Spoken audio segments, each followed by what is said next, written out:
Throughout history, most witches and wizards lived within the rules of magic. They studied, practiced, and became skilled. But a rare few weren't satisfied with limits. These were the ones who broke boundaries, who bent magic into something it was never meant to be. Wizards who created monsters, split their very souls, commanded entire nations, and turned fear itself into their greatest weapon. In this video, we're ranking the 10 most powerful dark wizards of all time.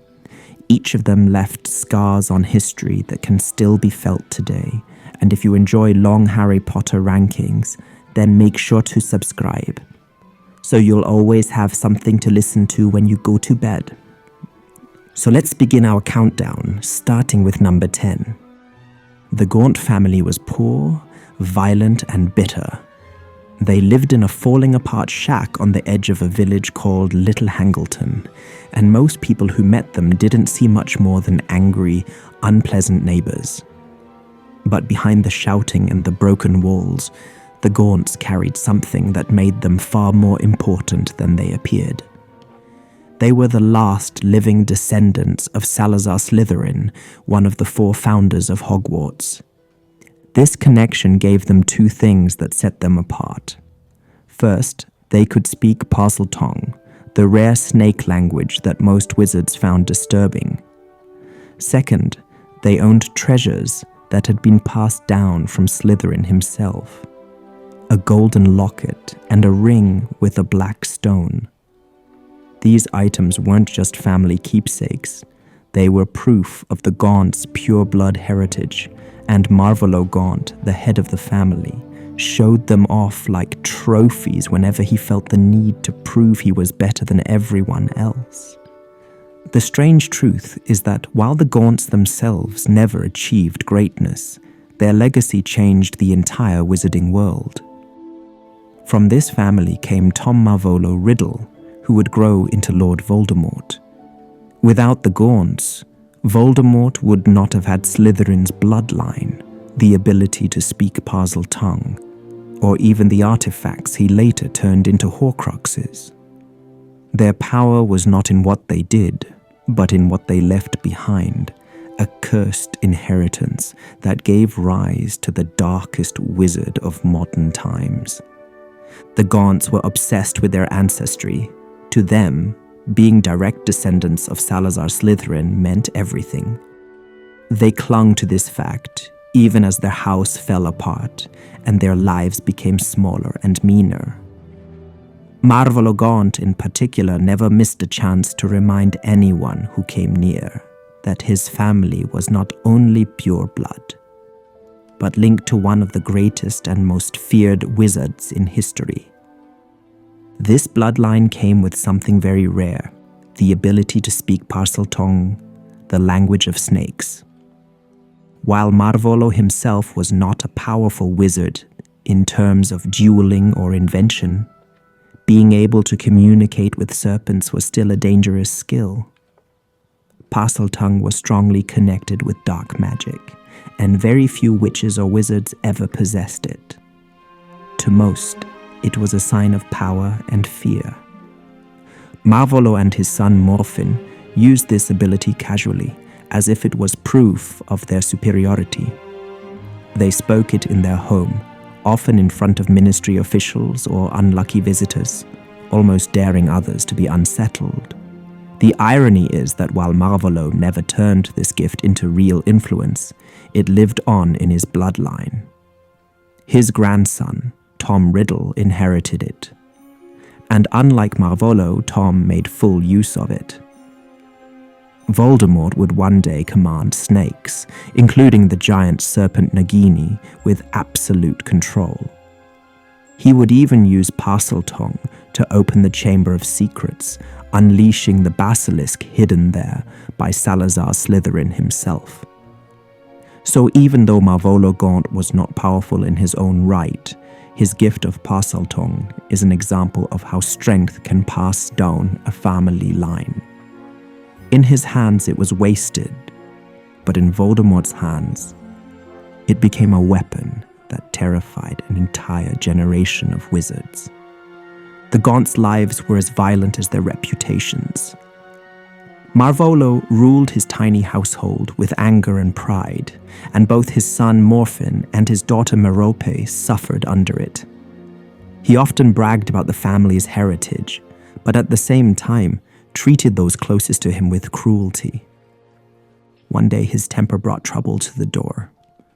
A ministry official, Bob Ogden, arrived at the Gaunt shack to investigate an attack Morfinn had made on a local muggle.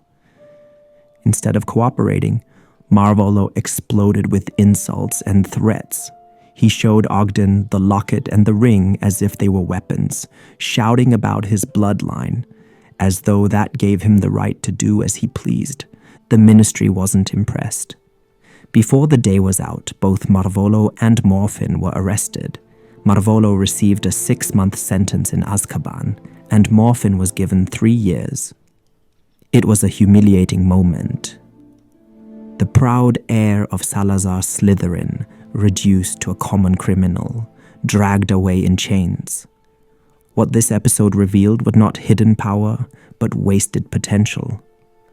Marvolo had abilities, Parcel Tongue, old family magic, the artifacts, but his lack of control made him dangerous only to himself and his children.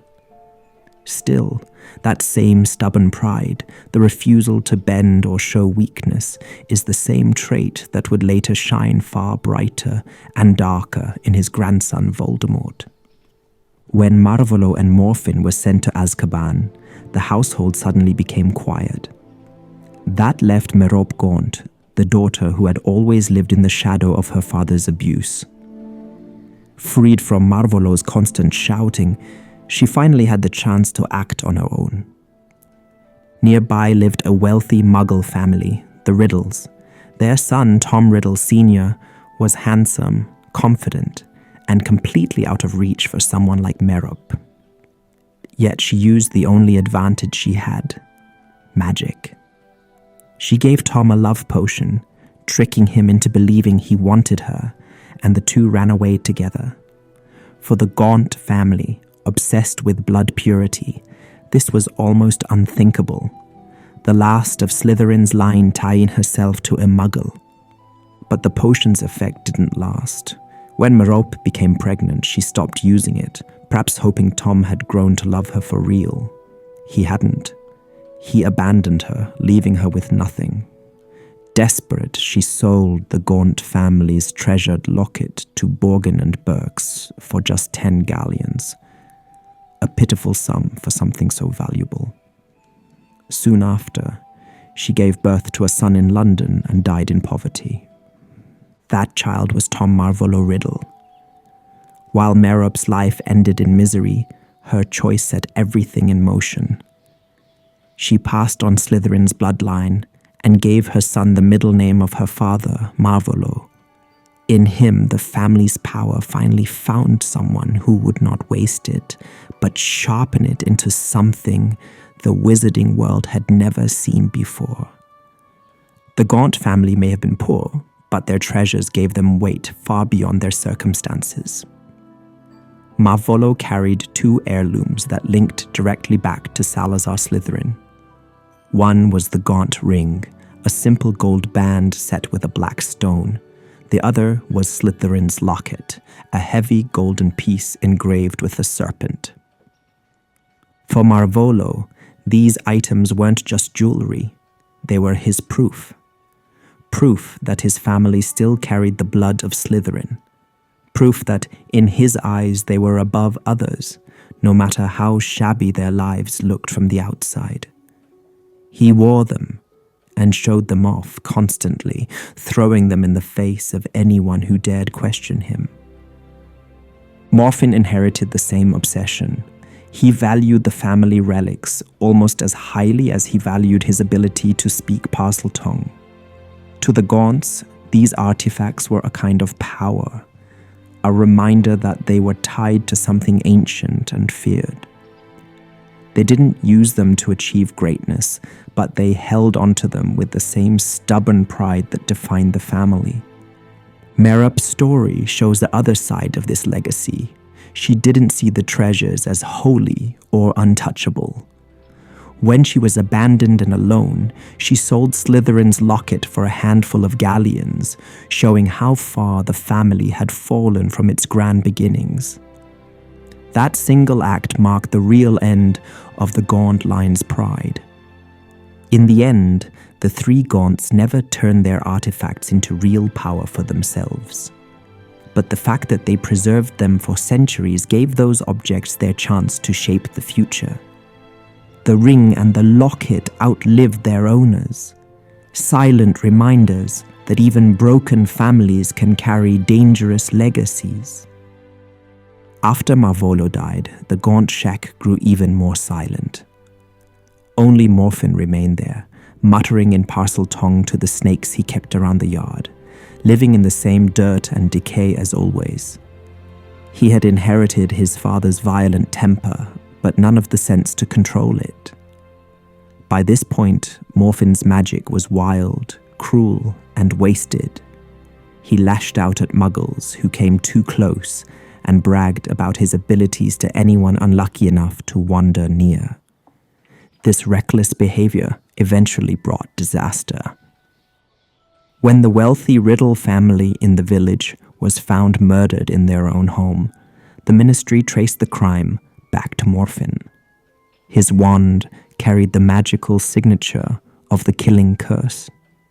He had a history of attacking muggles, and he even confessed to the murders, proud of the act, though he was completely mistaken. In truth, Morfinn had been manipulated and left behind as a scapegoat. But in the eyes of the wizarding world, the case was closed. Morfinn was thrown into Azkaban, where he would remain until his death. With Morfinn locked away, Merope gone, and Marvolo long dead, the Gaunt name ended. Their power never matched their pride, and their gifts, Parseltongue, Slytherin's artifacts, and their pure bloodline, were wasted on arguments, poverty, and short tempers. They didn't conquer, they didn't lead, and they didn't inspire followers. Instead, they crumbled under their own arrogance and cruelty. This downfall is what makes them strange figures in the history of dark magic. They had all the ingredients to be powerful: bloodline, rare skills, and ancient treasures, but they wasted it all. Their story shows how strength without wisdom or control turns into nothing. Long after the Gaunts were gone, one of their relics still carried danger: the ring. What Marvolo had treated as proof of status and what Morfinn had clung to as a family treasure turned out to be far more than either of them ever understood. The stone set in the ring was no ordinary jewel. It was the Resurrection Stone, one of the legendary Deathly Hallows. To most wizards, this would have been nothing but a myth. But the Gaunts, without realizing what they had guarded one of the most powerful magical objects in history. When Albus Dumbledore discovered the ring hidden in the ruins of the Gaunt shack, even he, the greatest wizard of his age, made a mistake. The ring had been cursed, and the curse was so powerful that when he slipped it on, it began to spread through his body at once, blackening his hand and promising him a slow death. Dumbledore destroyed the ring itself, but the damage was done. The curse was unstoppable, and it marked the beginning of his final year of life. That moment shows just how dangerous the Gaunt inheritance really was. The family never knew what they held in their hands, but their relic was strong enough to wound a wizard as skilled as Dumbledore. Even in death, the Gaunts managed to prove that their legacy was tied to dark, uncontrollable power. When we ask how strong the Gaunts really were, the answer is complicated. None of the three, Marvolo, Morfinn, or Merope, were great duelists, and none of them changed history through their own actions. Their magic was clumsy, their tempers short, and their lives marked by failure, yet they still carried traits that made them stand out in the wizarding world. Marvolo and Morphin both spoke Parseltongue, a gift so rare that it was feared almost as much as it was respected. The ability to command snakes was not something the ministry could measure in a duel, but it was still a sign of ancient magic running through their veins. They also carried Slytherin's relics, the ring and the locket, which alone made them targets of interest for anyone seeking power. Merope showed a different kind of strength. Though beaten down by her father and ignored by her brother, she still managed to take control of her life, even if only briefly, by using magic to win the attention of Tom Riddle Sr. Her choice may have been desperate, but it showed she had courage and the will to change her fate, qualities neither Marvolo nor Morphin ever displayed. So while the Gaunts were not powerful in the way most dark wizards on this list are, they embodied a dangerous mix: old blood, rare gifts, and dark objects. Their tragedy is that they never used these strengths to rise above their misery. They wasted them. Still, their abilities and heritage gave them a place among the most dangerous families in magical history. The Gaunts ranked 10th because their power was never truly their own. They had rare abilities, Parseltongue, and relics of Salazar Slytherin, but they wasted them through anger, pride, and neglect. Their strength lay only in what they passed down, not in what they achieved. That's why they stand at the bottom of this list. 9th place, Severus Snape. At first glance, Severus Snape doesn't look like the kind of wizard who belongs on a list of the most powerful dark wizards. He was a teacher, strict and cold, more feared by students for taking away host points than for any acts of magical dominance. But behind that image was something far more impressive. Snape's mind was his greatest weapon. He had skills few others ever mastered, and secrets that allowed him to survive in the most dangerous company imaginable. His talents were not loud or flashy. He was never the type to lead armies into battle, but they were subtle, sharp, and deadly when needed. What makes him stand out is not only his knowledge of the dark arts, but his ability to twist them, defend against them, and sometimes even outsmart those who had dedicated their entire lives to practicing them. Snape didn't just learn magic, he bent it to his own style. That is why he deserves a place here at number 9. His story is not about brute strength, but about intelligence, invention, and control. Strengths that proved just as dangerous as any curse or army. What set Snape apart from almost everyone else at Hogwarts was how he treated magic. Where most students learned spells the way they were written in textbooks, Snape treated them like raw material, something to be tested, improved, and reshaped. By the time he was still a teenager, he had already developed original magic of his own. One of his most infamous creations was Sectum Sempra, a curse that slashed its target as if cut by invisible swords. It was brutal, effective, and far beyond the kind of spell you'd expect from a boy scribbling in the back of a school book. He also created other spells that weren't deadly but showed his inventiveness, like Leve Corpus, which hoisted people into the air by their ankle, and Muffliato, which filled nearby ears with buzzing, so conversations could remain private. This talent for invention wasn't just about clever ideas. It showed how deeply Snape understood the structure of magic itself. Very few witches or wizards in history have created lasting, useful spells. Even among dark wizards, most relied on curses passed down to them. Snape built his own, and that put him in rare company. And it wasn't only spells. As a potioneer, he could take instructions from a standard recipe and transform them into something more powerful or efficient. His improvements turned ordinary brews into near masterpieces, which is why, even in his years as a teacher, he demanded perfection from students who didn't realize just how far ahead he truly was.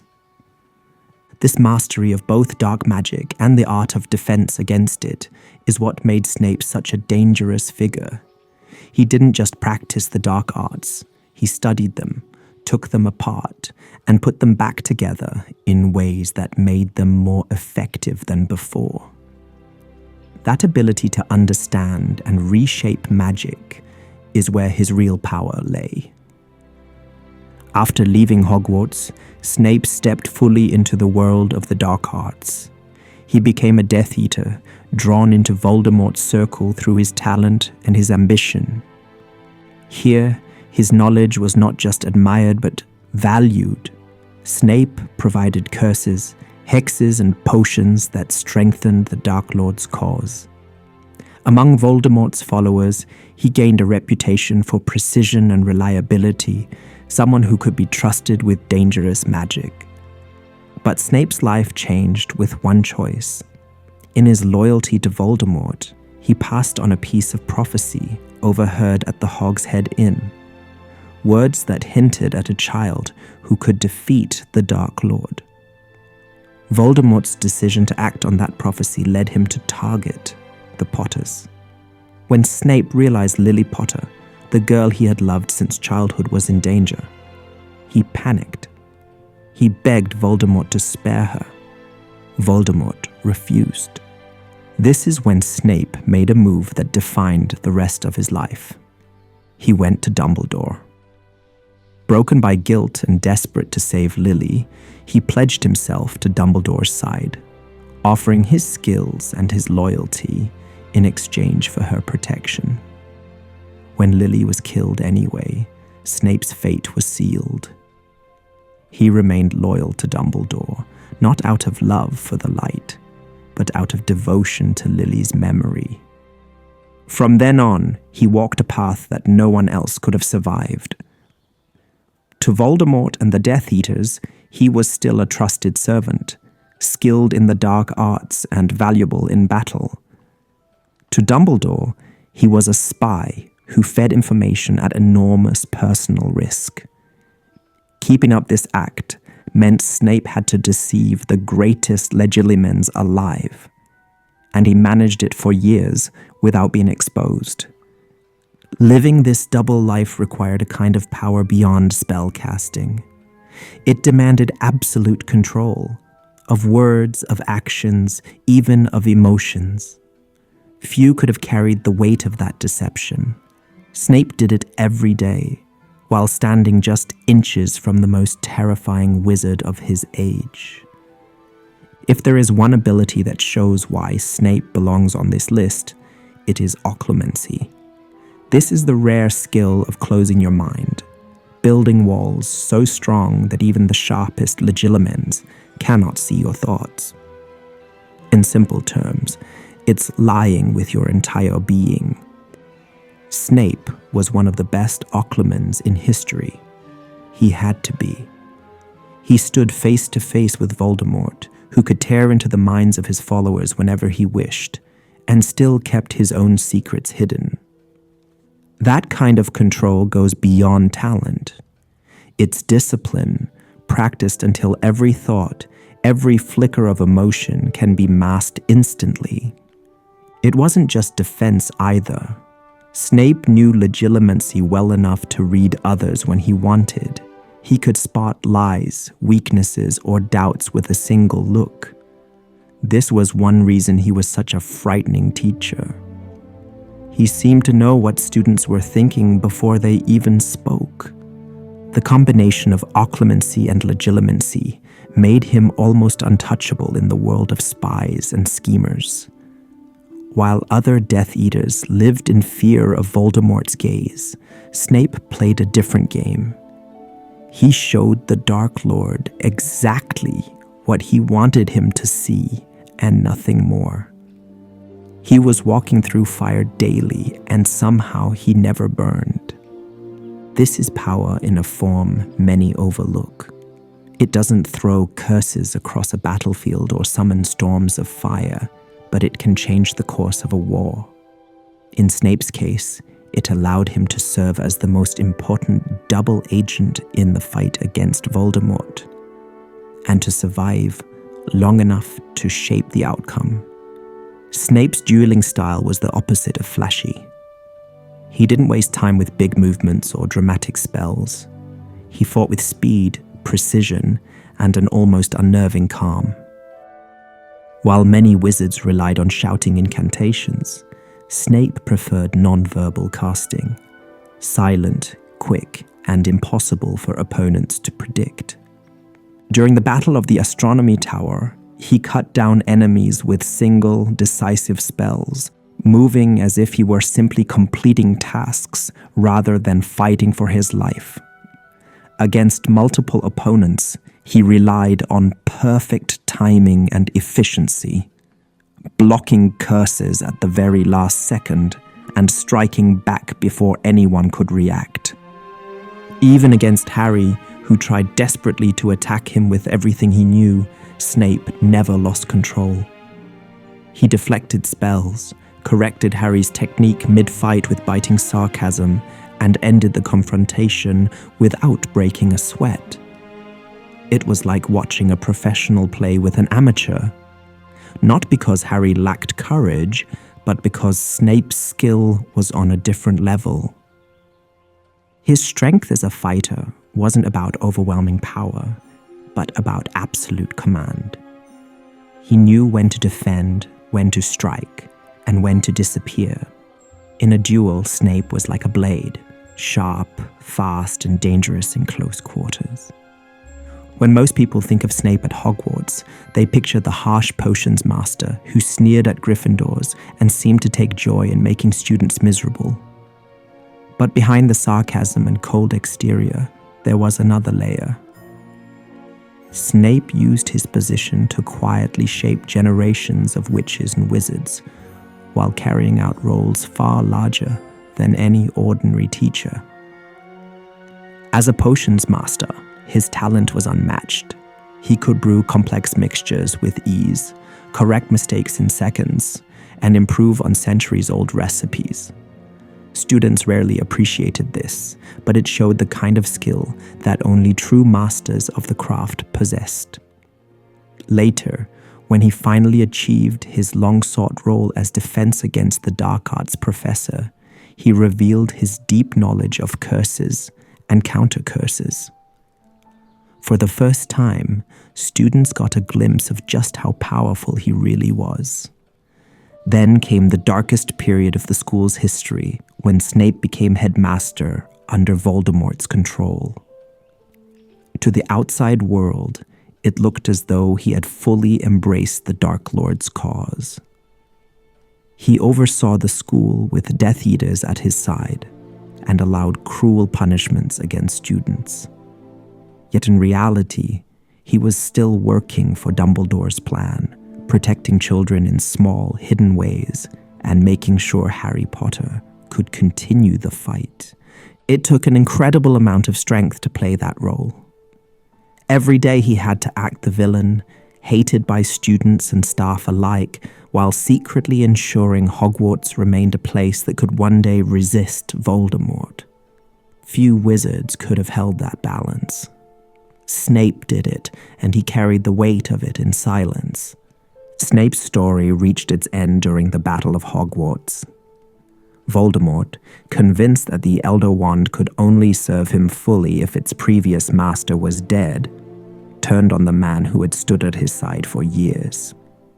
In the Shrieking Shack, Voldemort ordered Nagini to strike.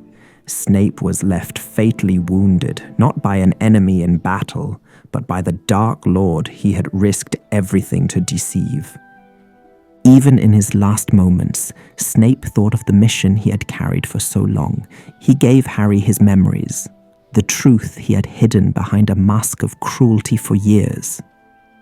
Those memories revealed his love for Lily, the reason he had turned against Voldemort, and the sacrifices he had made to protect Harry all along. For Harry, and for the world, it changed everything they thought they knew about him. Snape's legacy is difficult to define. To some, he will always be the bitter, unfair teacher. To others, he is the man who fooled Voldemort, mastered the dark arts, and helped bring about the Dark Lord's downfall. He created spells, perfected potions, and deceived the greatest Legilimens alive. Yet more than that, he carried the impossible burden of being hated by almost everyone, while quietly shaping the future. This is why Severus Snape belongs on this list. His power was never about leading armies or spreading terror across continents.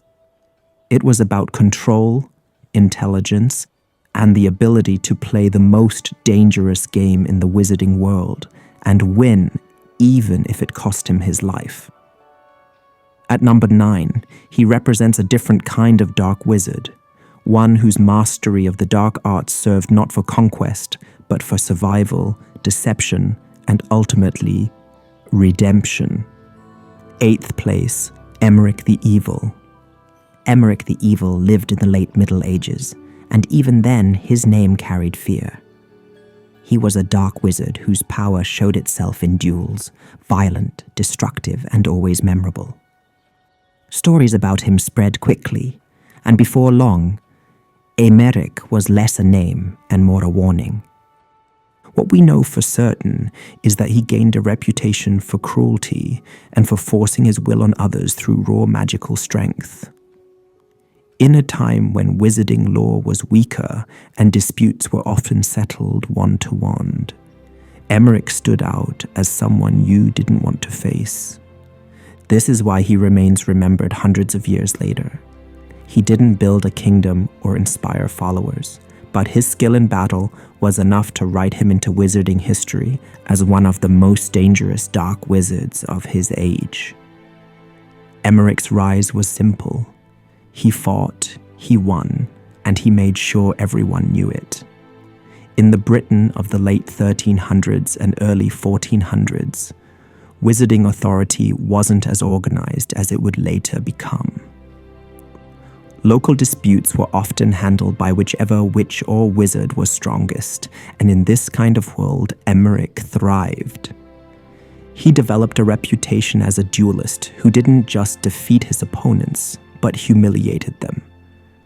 Entire villages learned to avoid crossing him because arguments often ended with a duel, and duels with Emeric usually ended in disaster for the other side. His spells were destructive and unforgiving, and he was known to leave behind more than just wounded rivals. Often he left a trail of ruined homes and shattered lives. Over time, his victories gave him a kind of rule, not through lore or loyalty, but through fear.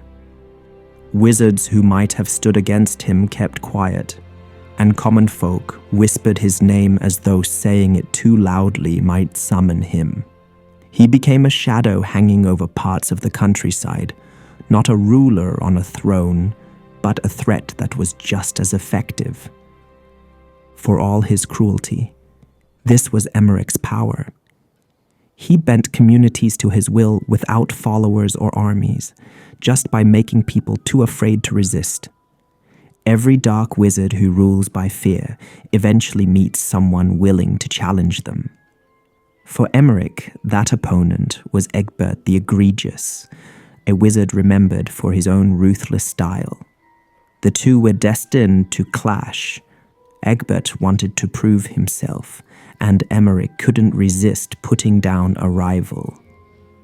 The duel between them became legendary.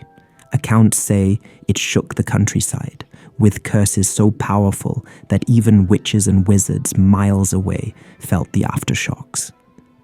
Emeric, by then famous for winning fight after fight, finally met someone who could match him spell for spell. But unlike his usual victims, Egbert didn't back down or break. He pressed forward until Emeric was defeated and killed. That single duel ended Emeric's reign of fear. The man who had built his reputation on never losing was suddenly gone, and his name turned from terror into history. The lesson was clear.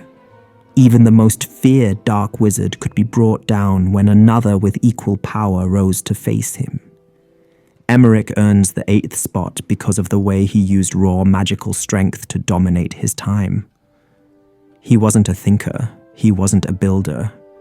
His power was straightforward. He could outduel almost anyone who stood in his way. That kind of skill was enough to terrify communities and secure his place in wizarding history. But his influence didn't last. Emeric had no followers, no lasting legacy, and when Egbert the Egregious defeated him, everything he built through fear vanished with him. His story shows that brute force can carry you high, but without vision or allies, it doesn't endure. That balance of great destructive strength but short-lived impact is why Emeric stands here at number 8, remembered for his cruelty and skill, but overshadowed by dark wizards who shaped the world far more deeply. 7th place, Antioch Peverell. Antioch Peverell lived in the Middle Ages, and his story is tied to one of the most famous legends in wizarding history, the tale of the 3 brothers. According to the story, Antioch was the eldest of the 3, and he was given the Elder Wand, the most powerful wand ever created. Whether you believe the tale that Death himself fashioned it, or the more likely version that Antioch was simply a brilliant craftsman who pushed wand-making beyond its limits, the fact remains. Antioch was the first known master of a wand that countless dark wizards would later kill and die for. What makes him matter is not just that he held the Elder Wand, but how he used it. Unlike others who preferred secrecy, Antioch was proud. He flaunted the wand's strength, boasting of his unbeatable power and challenging others to witness what it could do. This arrogance made him famous, but it also made him reckless. In the end, Antioch wasn't remembered for building a legacy, but for starting one. The Elder Wand passed out of his hands quickly, violently, and it began a bloody chain of ownership that would stretch for centuries. Every dark wizard who sought ultimate power looked back to Antioch, whether they admitted it or not. The Elder Wand was never a tool for peace. In Antioch's hands, it became a weapon he used to show off his strength. After gaining the wand, he quickly sought out a rival, someone he claimed had wronged him. With the Elder Wand, Antioch won the duel easily, proving its power for all to see. He left his enemy dead and his own reputation soaring. But Antioch made a fatal mistake. He bragged. Instead of hiding his victory, he went into a tavern and boasted loudly that he now carried the most powerful wand in existence. His arrogance invited envy, and envy led to betrayal. That very night, as he slept off his celebration, another wizard slipped into his room, stole the wand, and murdered him in his bed. Antioch's death set the tone for the Elder Wand's history. Whoever held it became a target, and whoever craved it was willing to kill for it. In that sense, Antioch was the first victim of what the wand truly represented: power that never lasts. Antioch's life was short, but his impact lasted for centuries. By being the first to hold the Elder Wand, he set in motion a cycle of bloodshed that shaped wizarding history. Every powerful dark wizard who ever hunted for the wand, from Emeric the Evil to Grindelwald to Voldemort, was following in Antioch's footsteps. Yet Antioch himself was not a great leader or a lasting influence. His strength came entirely from the wand he carried, and when it was taken from him, everything ended. Unlike other dark wizards who built followers, movements, or philosophies, Antioch's name survives only because of the Elder Wand and the story attached to it. That's why he sits at number 7. His power was real, but borrowed, and his legacy was unintentional. He didn't create a dynasty or a vision of magical dominance, but he became the symbol of how dangerous the Elder Wand could be. Antioch Peveril was the first master of the most powerful wand in history and the first to prove that such power is never safe. 6th place, Ecrizdis. Ecrizdis is one of the darkest names in wizarding history, though much about him remains shrouded in mystery. He lived sometime in the 15th century, and unlike other dark wizards who sought fame or followers, Ecrizdis worked in isolation. He built a fortress in the middle of the North Sea, hidden away from ordinary people and unreachable without magic. At first, it may have seemed like nothing more than the lair of a reclusive wizard. But what he did inside those walls was far more sinister. Ecrizdis lured Muggle sailors to his fortress, using enchantments to trap them. Once inside, he performed experiments on them with dark magic. His fortress became a place of torture and horror, where no one who entered ever returned. Even in an age when dark arts were more openly practiced, his cruelty was considered shocking. The fortress itself was infused with so much evil that it outlived him. After Ecrizdis died, the structure remained behind, and the creatures he had attracted there, Dementors, refused to leave. The British Ministry of Magic, terrified of what lingered in the place, eventually turned the fortress into something equally dreadful: the wizarding prison of Azkaban. Ecrizdis left no followers, no family line, and no students, but the fortress he created became one of the most feared places in the wizarding world.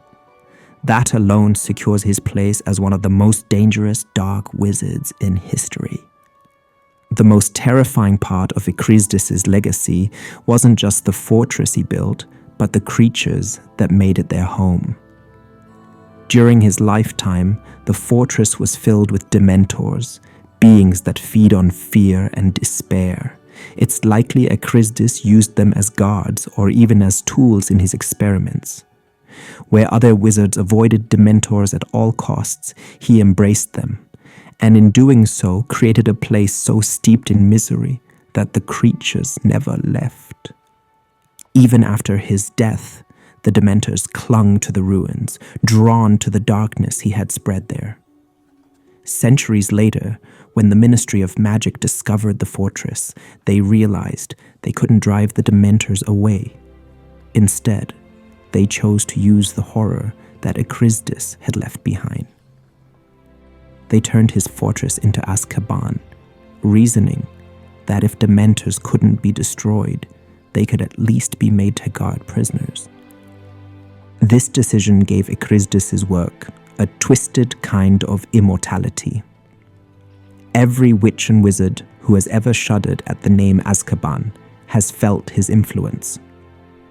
While many dark wizards left behind ideas or followers, Ecrizdis left behind something worse: a physical place of terror that continued to haunt the wizarding world for centuries. Ecrizdis deserves the 6th spot because of the scale of his cruelty and the permanence of his work.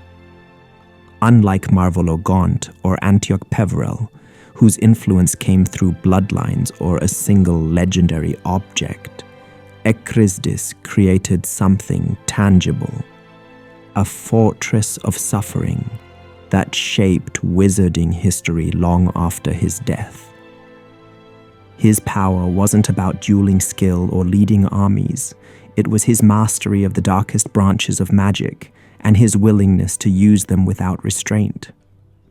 Few wizards in history embraced Dementors as he did, and none left behind a prison where misery itself became the guard. Yet, his impact was also limited.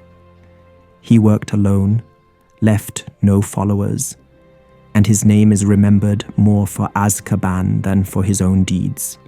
That's why he stands here at number 6, above the reckless duelists and proud heirs, but below the dark wizards who bent entire nations to their will. 5th place. Morgana Le Fay, often called Morgan Le Fay, is one of the earliest and most famous witches in magical history. She lived during the age of King Arthur, when the line between legend and fact is difficult to untangle. Muggles remember her as a powerful enchantress from Arthurian tales, but in the wizarding world, she is remembered as a dark witch whose reputation was great enough to survive for over 1,000 years. Morgana's strength lay in her command of charms and transfiguration. She could twist appearances, bend nature to her will, and weave enchantments that seemed impossible for her time. Stories describe her as a healer in some moments, but far more often as a schemer who used her abilities for control and revenge. It was this duality, capable of great skill, but feared for her darker uses of it, that made her name echo through history. Her place among dark wizards is less about specific recorded battles and more about influence. She became the archetype of the dangerous sorceress, the figure people thought of whenever they whispered about dark magic. Even centuries later, Hogwarts students still learned her name as one of the great witches of the past. That lasting reputation alone shows the level of her power. Morgana's magic was far beyond what most witches of her age could manage. Tales describe her as a master of charms and transfiguration, able to disguise herself, shapeshift others, and change her surroundings at will. Some stories even credit her with summoning storms and bending the natural world to serve her. Whether every account is true or not, the sheer number of legends tied to her name shows how extraordinary people believed her powers were. She was also skilled in enchantments that blurred the line between healing and harm. In some versions of her story, Morgana could mend wounds and restore health, yet she often twisted that knowledge into curses, using her talents to control or punish those who crossed her. This balance of light and dark is part of what made her so dangerous. She knew how to use magic for good, but more often chose to use it for dominance. Her reputation spread not because of armies or titles, but because of fear. To both wizards and muggles of her time, Morgana was a symbol of what magic could do when turned toward ambition and vengeance. She embodied the frightening idea that one witch, acting alone, could bend the world to her will. Morgana's legacy is different from many of the dark wizards on this list. She didn't leave behind Horcruxes, secret chambers, or cursed fortresses. What she left was her image.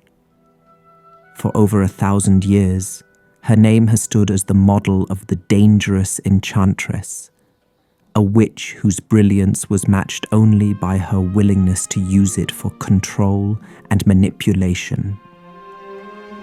In wizarding folklore, she became a cautionary tale. Children grew up hearing her name in stories that blurred history and myth, but always painted her as powerful, ambitious, and untrustworthy.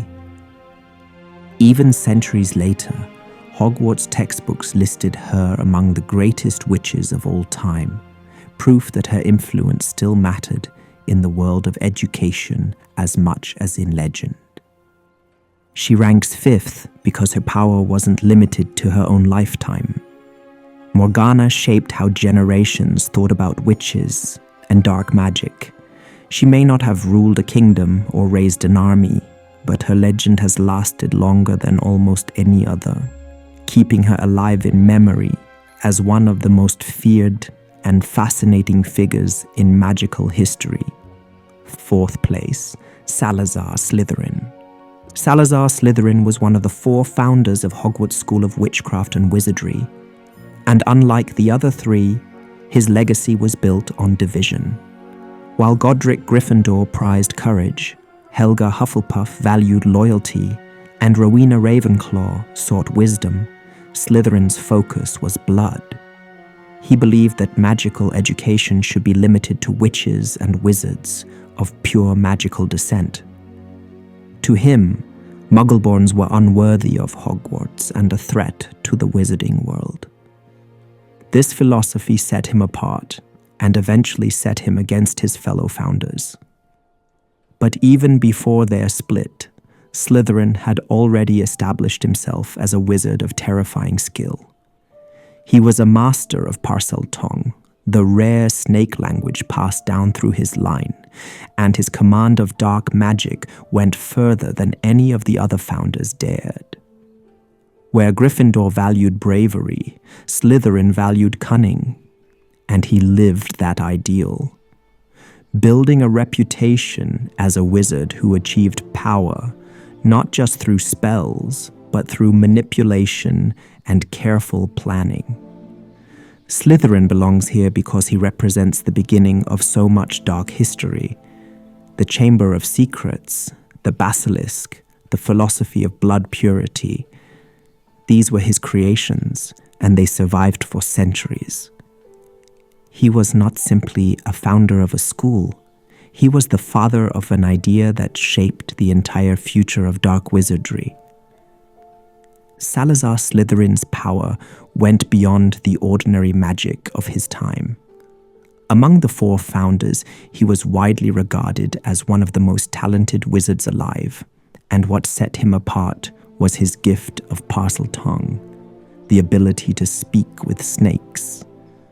While to outsiders this seemed like a strange, unsettling talent, in reality it gave him command over magical creatures that others couldn't even approach. Snakes obeyed him, and he could weave them into his magic as guardians, spies, or weapons. This talent wasn't just a parlor trick. Parseltongue was a sign of ancient rare magic, a bloodline ability tied to raw power. It allowed Slytherin to create the most infamous monster Hogwarts has ever seen, the Basilisk. A serpent bred through dark magic. It could kill with a single look and was nearly impossible to control. Yet, Slytherin didn't just control it.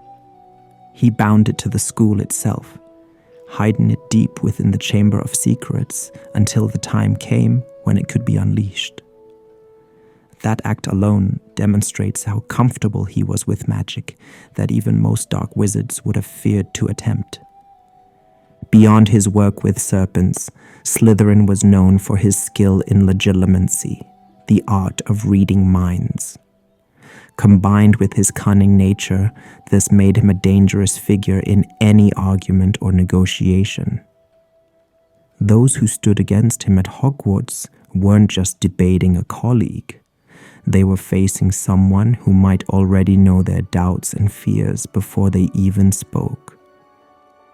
Together, these abilities, command of snakes, creation of the basilisk, and mastery of subtle mental magic, showed why Slytherin was feared as much as he was respected. He wasn't loud in his power, but he built legacies that no other founder could match.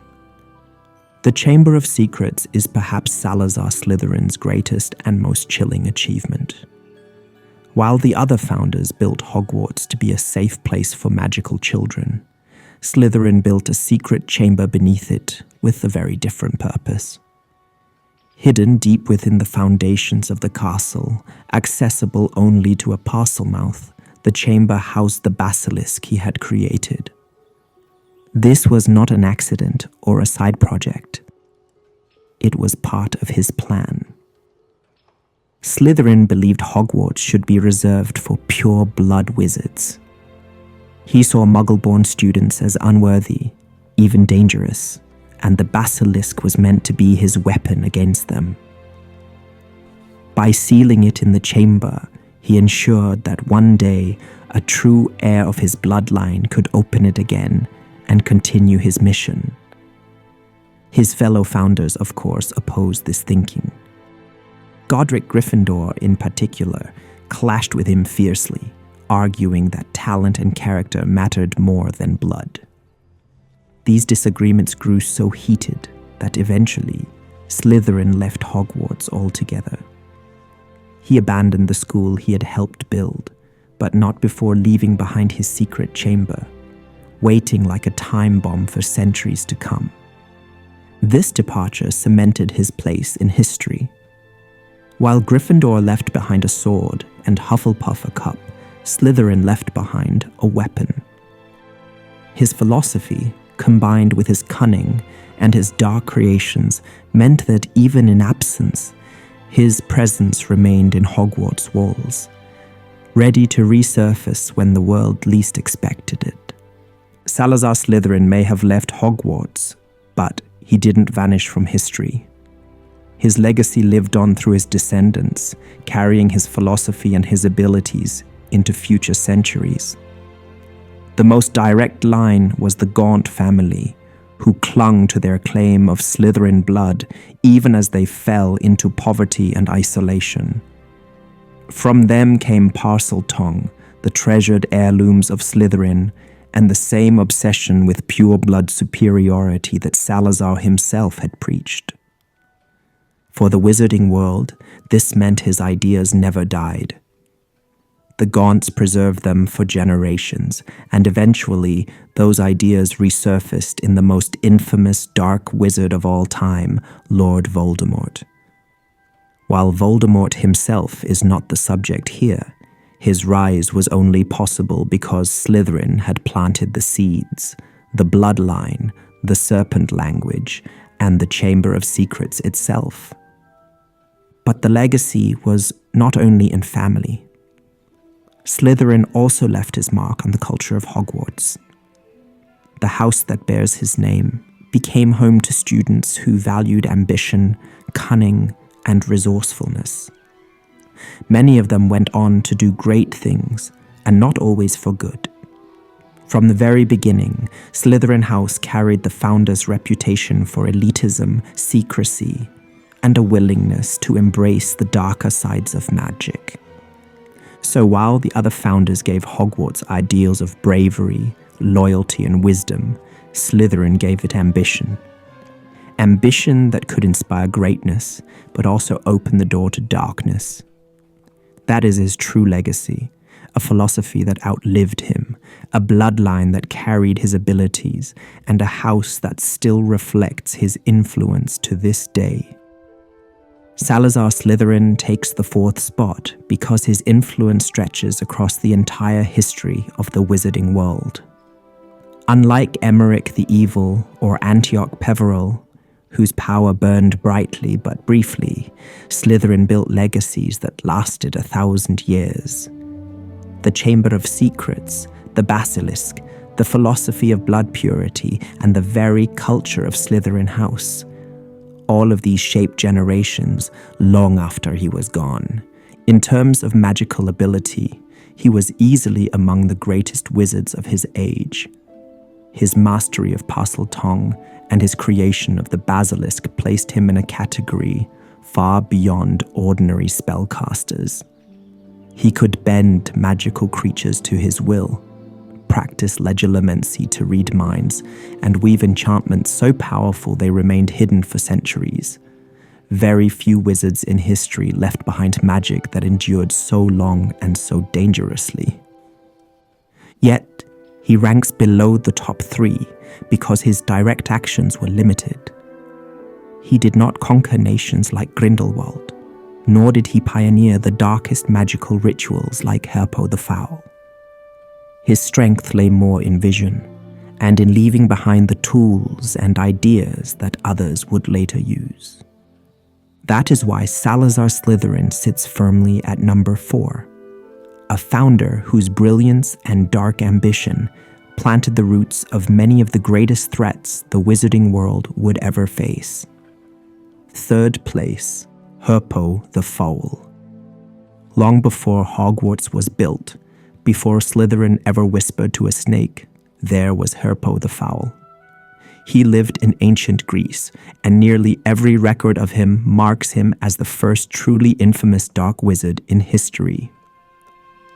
Where others may have dabbled in curses or dangerous charms, Herpo dove straight into the darkest and most forbidden branches of magic. And in doing so, he created horrors that shaped wizarding history forever. Herpo is remembered for two things above all else. First, he is credited with creating the basilisk, the giant serpent whose stare kills instantly. This wasn't a natural creature, it was the product of deliberate, twisted experimentation. Herpo discovered that by hatching a chicken's egg under a toad, he could breed a monster unlike any other. Controlling it required Parseltongue, and so Herpo also became the earliest known Parselmouth in recorded history. His basilisk became legendary, feared across the wizarding world, and inspired future dark wizards, including Salazar Slytherin, to follow his example.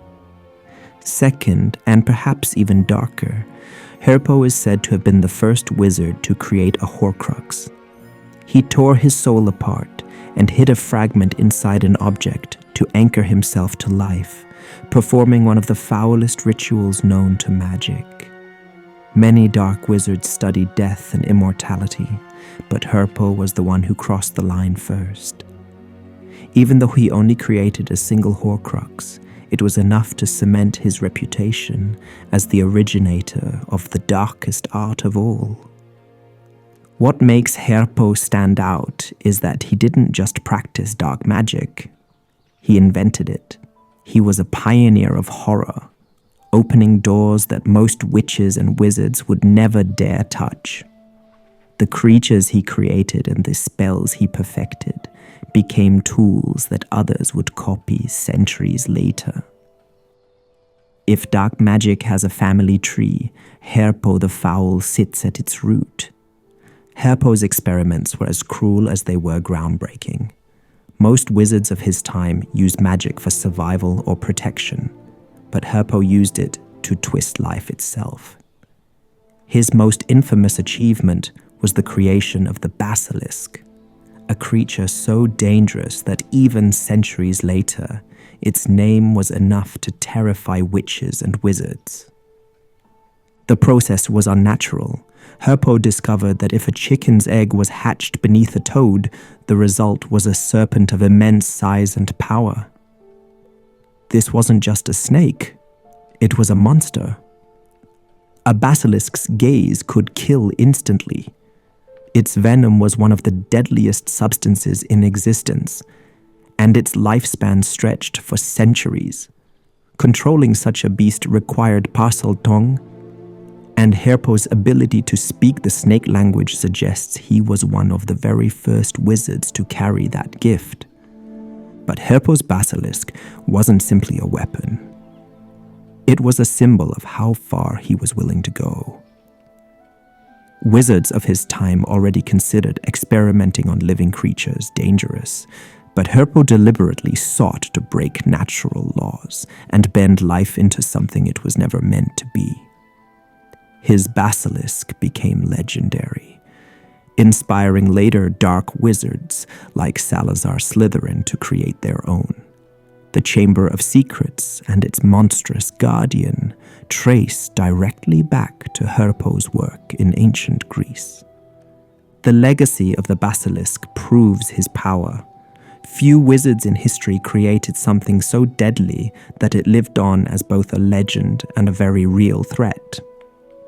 Where most dark wizards sought power through curses or fear, Herpo literally built it, scale by scale, in the form of a monster that outlasted him.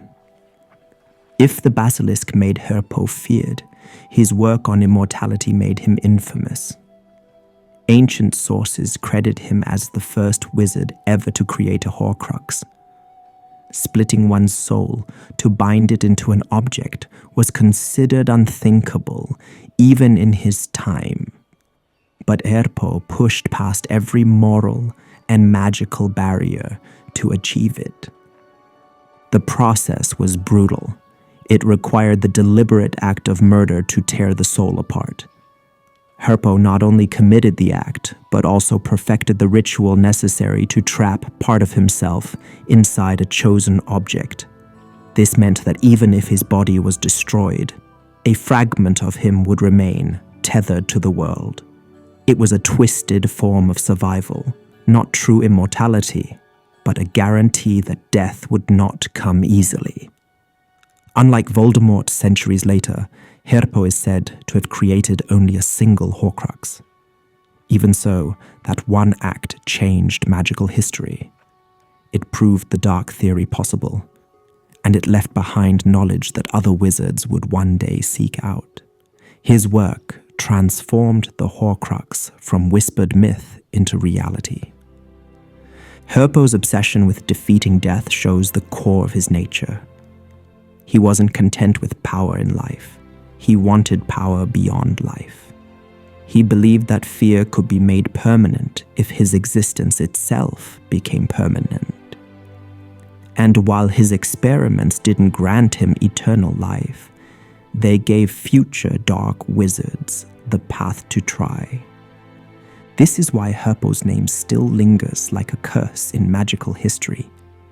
He was the first to do what many others only dreamed of, and his willingness to destroy his own soul to cheat death became the blueprint for the darkest wizardry ever practiced. Herpo may have lived in ancient Greece, but his shadow stretches through centuries. His two great creations, the Basilisk and the Horcrux, became cornerstones of dark magic, copied and adapted by the dark wizards who came after him. Take Salazar Slytherin, for example. When he built the Chamber of Secrets, he placed inside it a basilisk bred in the very way Herpo had first discovered.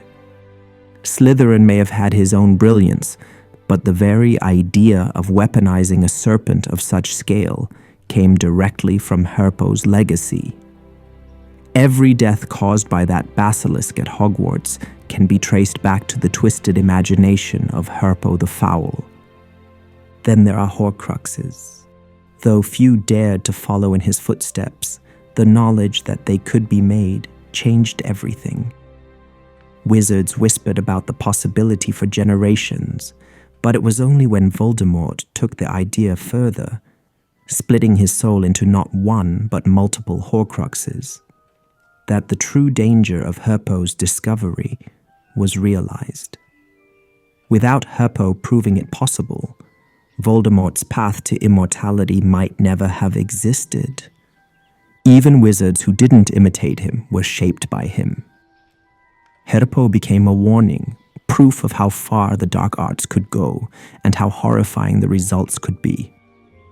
His name was spoken with dread, not because of armies or conquests, but because he had rewritten the limits of magic itself. Herpo didn't just leave behind monsters and rituals, he left behind possibility.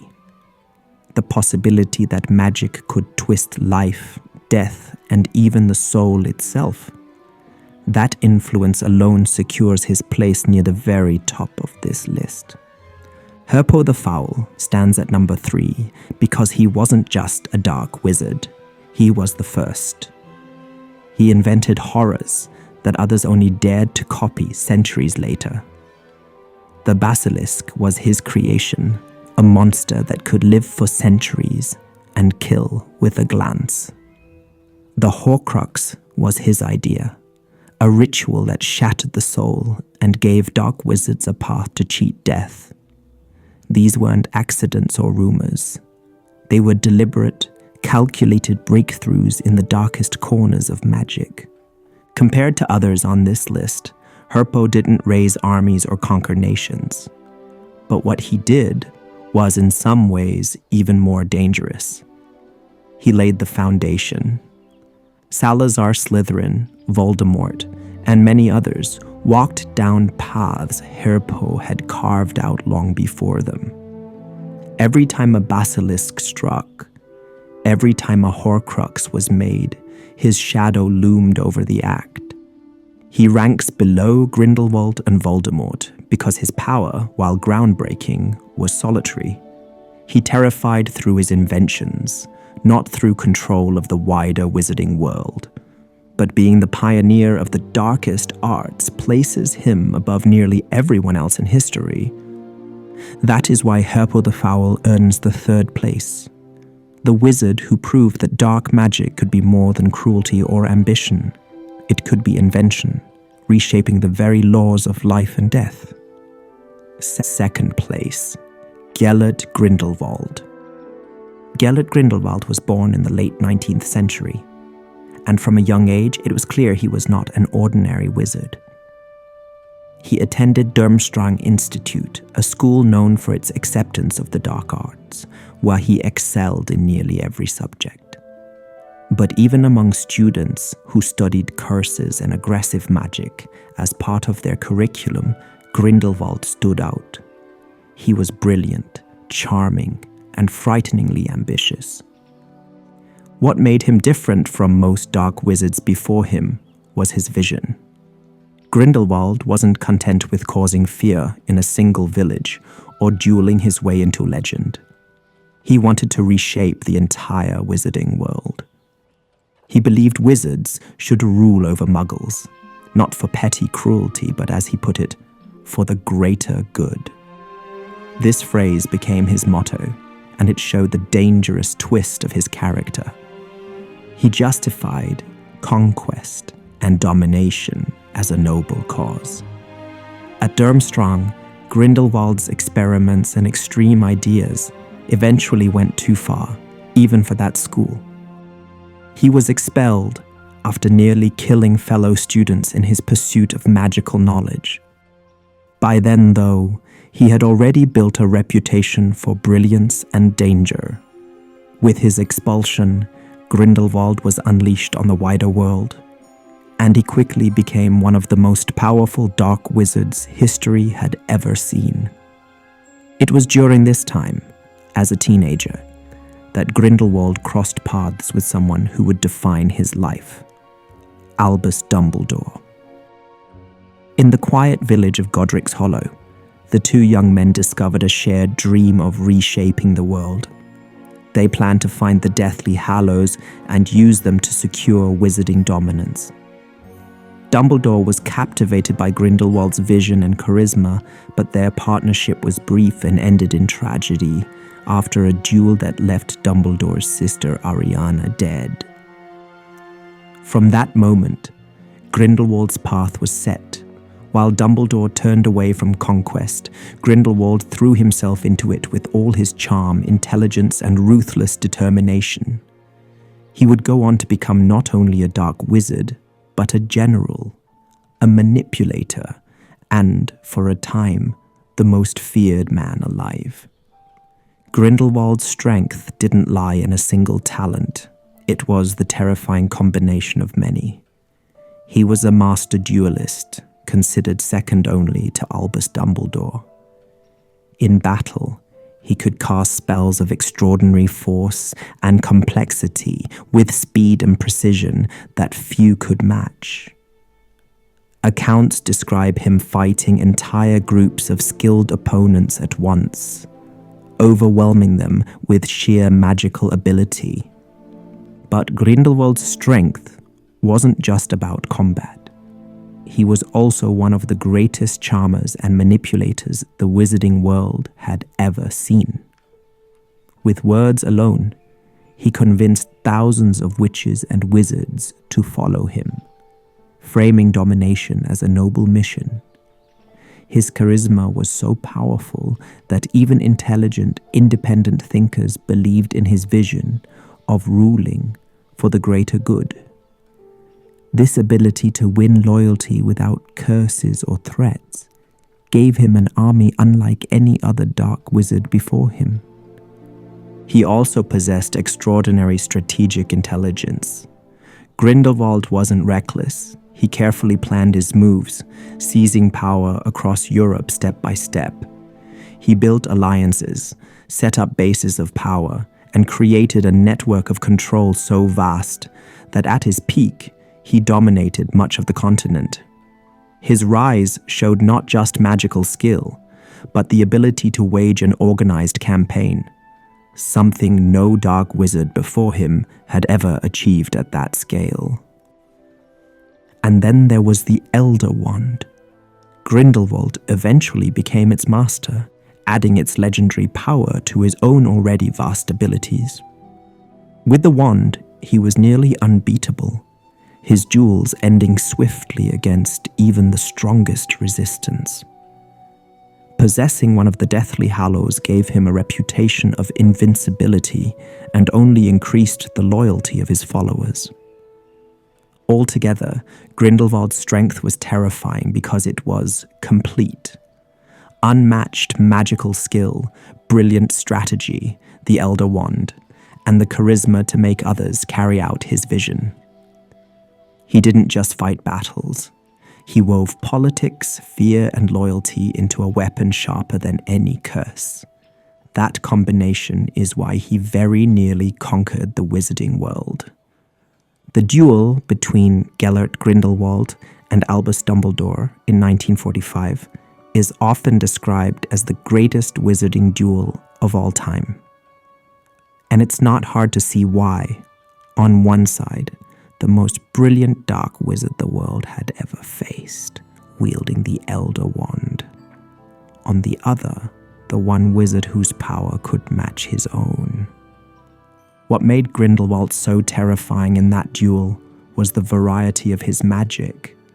Witnesses described the ground itself shifting under their feet as spells of enormous scale collided. Grindelwald hurled curses strong enough to shatter walls and tear apart enchanted protections, proving his raw, destructive ability. He conjured blazing firestorms that forced Dumbledore back, showing his talent for elemental magic. His defenses were equally impressive. Shields cast in seconds that withstood attacks that would have flattened most opponents. But Grindelwald's strength wasn't only in raw power. He fought with precision and cunning. He wove illusions into his attacks, tricking Dumbledore with false openings, and he used transfiguration mid-duel to change the battlefield itself, reshaping objects around them into weapons. These moves showed the kind of versatility that comes only from a wizard who has mastered many branches of magic. Even with the Elder Wand in his grip, Grindelwald didn't simply rely on brute force. He demonstrated the same strategic mind that had won him Europe. He constantly shifted tactics, pressing forward with speed, then retreating into layered defenses, then striking with sudden bursts of overwhelming magic. It was a display of adaptability that few duelists in history could have survived. And yet, Dumbledore did. The duel raged until Dumbledore finally overcame him. That alone shows the scale of Grindelwald's power. It took the most brilliant wizard of the age, fighting with everything he had to bring him down. Against anyone else, Grindelwald was untouchable. Against Dumbledore, he was finally stopped, but only after a battle so legendary that it was remembered decades later as the peak of magical combat. Grindelwald's downfall wasn't proof of weakness. It was proof of just how strong he was. Only Dumbledore could defeat him, and even then it was a fight that shook history. Grindelwald ranks just below the very top because his power was both enormous and far-reaching. He was more than just a duelist, though in combat he was almost unmatched. He was a leader, a visionary, and a master manipulator who nearly bent an entire continent to his will. His mastery of magic was wide and flexible: destructive curses, protective enchantments, illusions, transfiguration, and the Elder Wand itself. Few dark wizards in history ever combined so many strengths at once. But what set Grindelwald apart from those below him was his ability to scale that power. Emmerich the Evil could win duels, but Grindelwald could win wars. Herpo invented the darkest rituals, but Grindelwald used magic to reshape governments and societies. He inspired loyalty not only through fear, but through charisma, convincing thousands to believe in his so-called greater good. That level of influence made him more dangerous than almost anyone else in history. Why not number one then? Because as great as Grindelwald's strength was, it met its limit. He was defeated, not by trickery or betrayal, but in open combat with Albus Dumbledore. And while his reach was vast, it never fully spread beyond Europe. The wizarding world trembled, but it was not conquered. That is why Grindelwald takes the second place. He was the most successful dark wizard in history until Voldemort, a man who wielded the Elder Wand, commanded armies, and fought Dumbledore himself to a standstill. His defeat doesn't diminish his power, it proves just how high the standard for stopping him had to be. First place, Lord Voldemort. Lord Voldemort stands at the top of this list because no other dark wizard ever combined so many forms of power with such relentless ambition. From his birth as Tom Marvolo Riddle in 1926 to his final downfall at Hogwarts in 1998, Voldemort proved again and again that he was not only skilled, but revolutionary in the way he used magic. Where Grindelwald sought domination for the greater good, Voldemort wanted nothing less than absolute control, fueled by personal obsession, hatred, and the hunger to live forever. He wasn't satisfied with charisma or political influence. He wanted to be untouchable, above death itself. And he used every branch of magic to chase that goal. He mastered the dark arts to a degree no wizard had before him, splitting his soul into multiple Horcruxes, commanding creatures from giants to dementors, and striking fear so deep that even his name became taboo. He was a duelist who could challenge Albus Dumbledore directly, a manipulator who built an army from nothing, and a strategist who wove terror into every corner of wizarding society. What makes Voldemort truly stand apart is that his strength developed over time, and at every stage of his life, he showed hints of what he would become.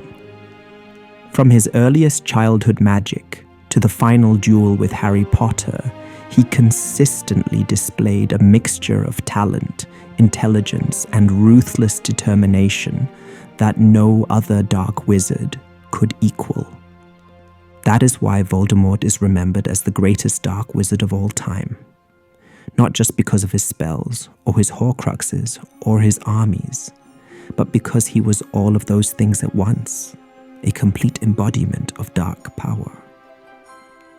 Tom Marvolo Riddle was born in 1926 in London.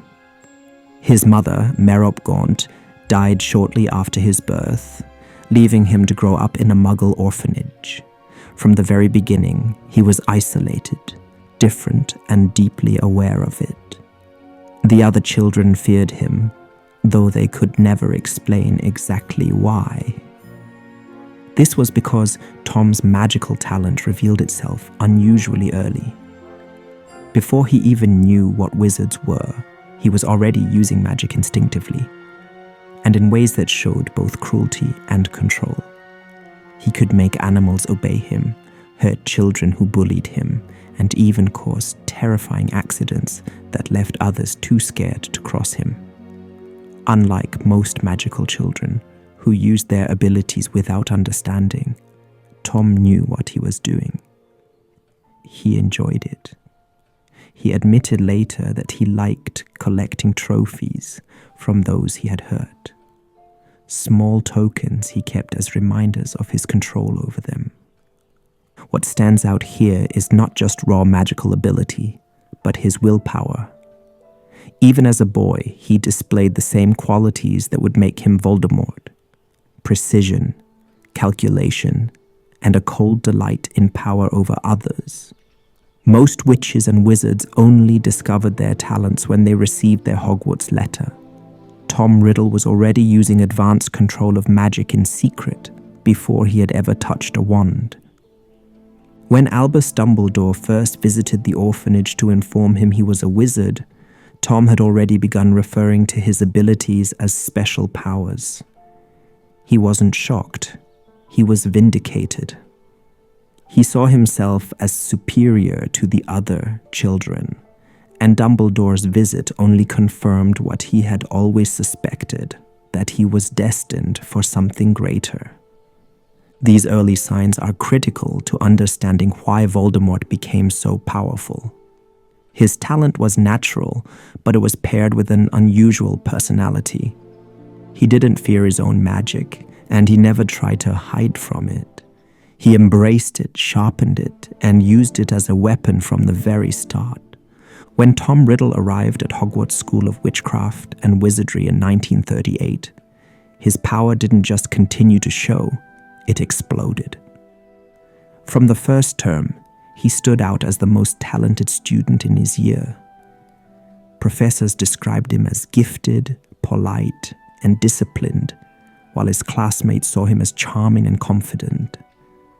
But beneath that perfect exterior, Tom was already shaping himself into something far more dangerous. Academically, he was extraordinary.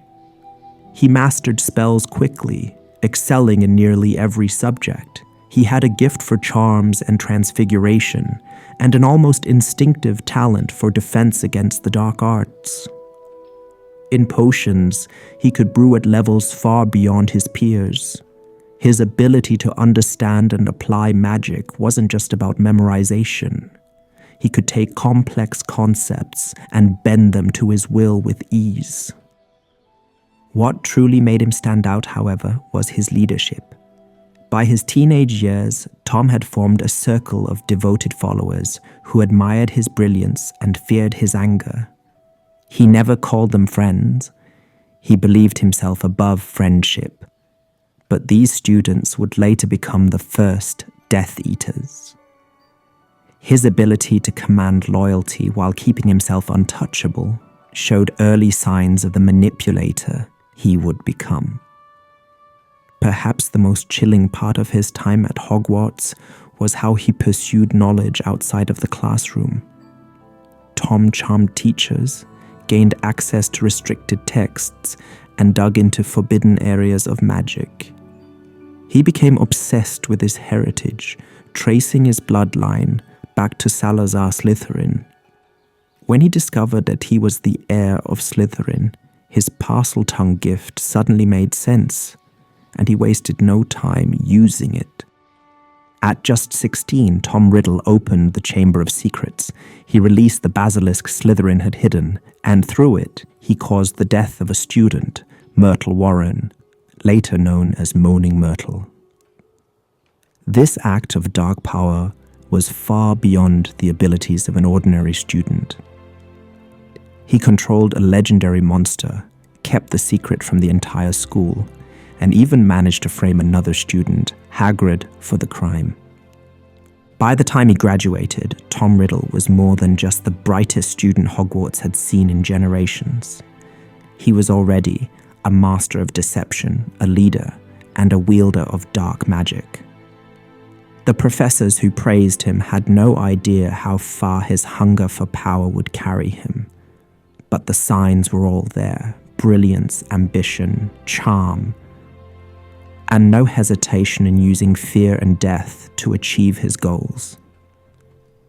Tom Riddle's hunger for power was never just about ruling others. From his teenage years, he had one obsession above all: defeating death. He feared it, hated it, and would do anything to escape it. While most wizards accepted death as part of life, Riddle saw it as weakness, and he was determined to rise above it. At Hogwarts, he began to pursue this obsession through books in the restricted section. He charmed professors into granting him access, and when that failed, he found other ways to get what he wanted. What he uncovered was knowledge so foul that even many dark wizards refused to touch it: the creation of a Horcrux.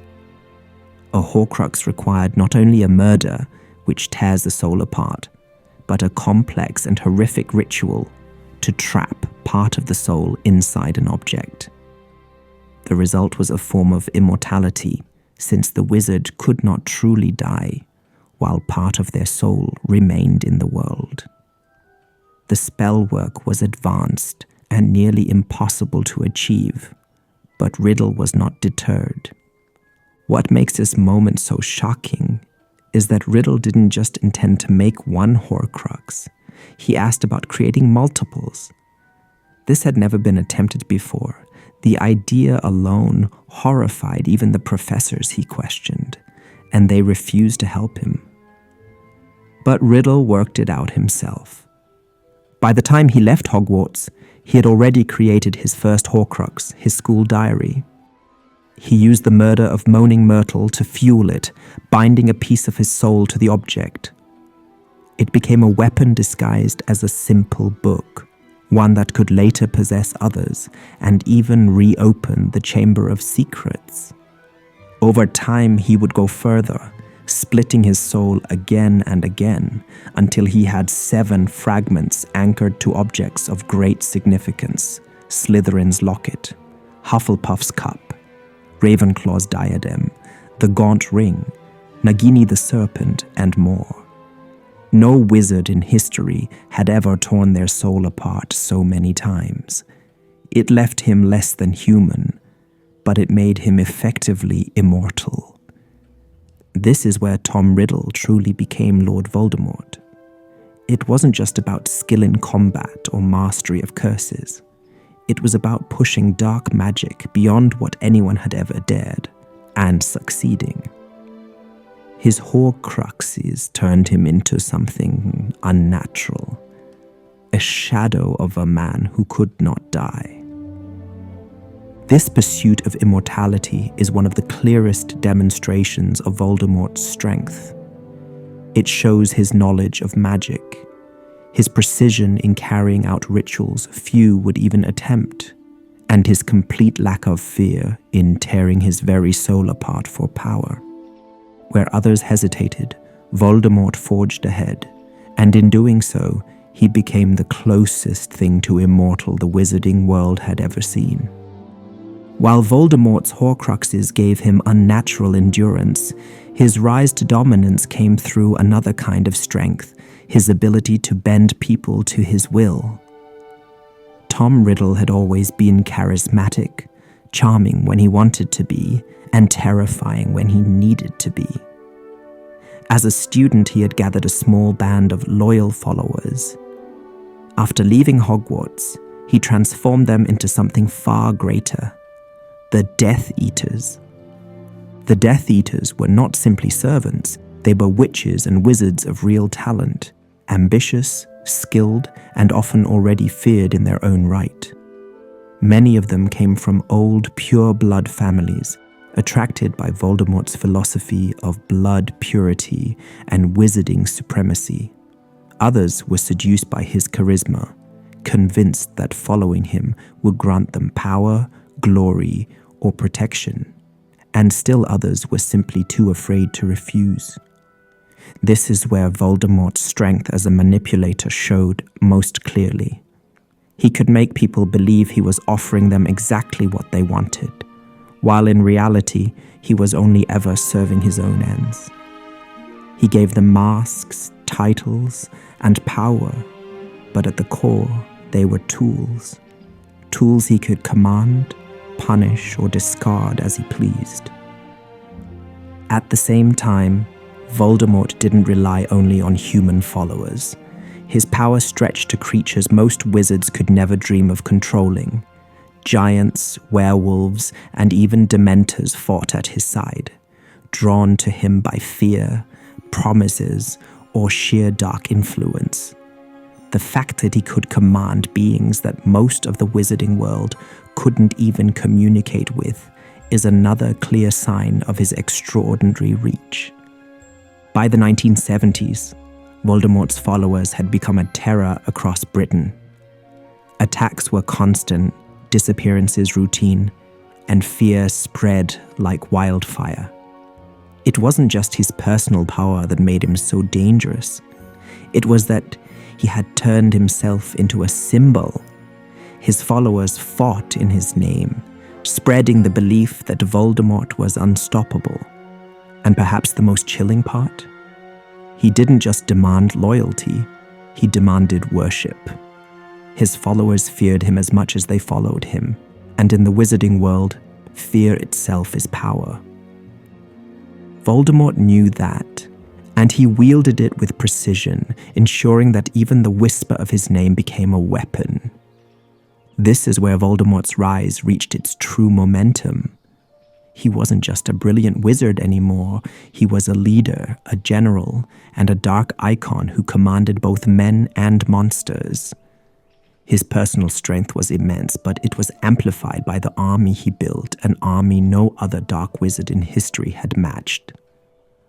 When it comes to pure magical strength, Voldemort was on a level that almost no wizard could touch. His command of the dark arts was unmatched, not just in theory, but in practice.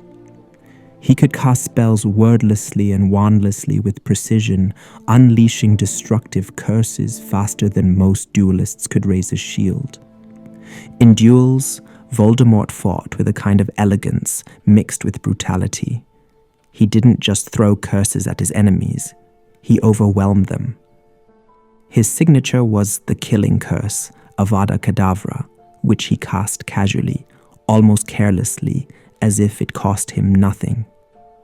But he was equally skilled in other areas, blasting curses that tore through solid stone, fiend fire that devoured everything in its path, and hexes so creative and cruel that even the most seasoned aurors struggled to counter them. What truly displayed his strength was his ability to duel multiple opponents at once. During the Battle of the Department of Mysteries, for example, he fought against the combined forces of Aurors, the Order of the Phoenix, and even Albus Dumbledore himself. And he didn't falter.